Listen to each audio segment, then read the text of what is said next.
Hello, today I'm going to show you how to make a quiz with the help of AI really quickly. We're going to choose a text-based quiz. Greek mythology.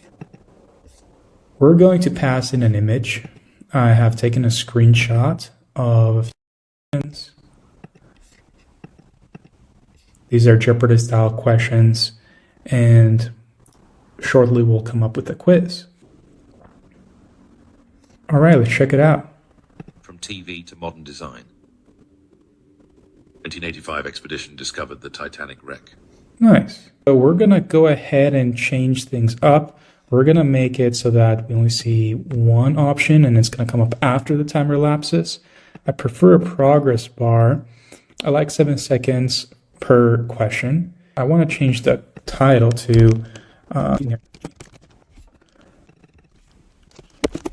number 1, and then let's change the brand as well. I want to give it nice. Okay.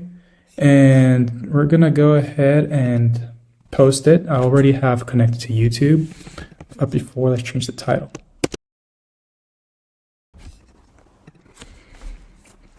Okay, so now it's going to render, and eventually we'll be able to post it directly to our YouTube account. Okay, so we're going to publish. Right now, we're going to notify our subscribers and upload it to YouTube.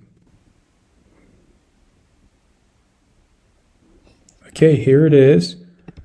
Let's go ahead and check. And there you go. Here it is. Nice.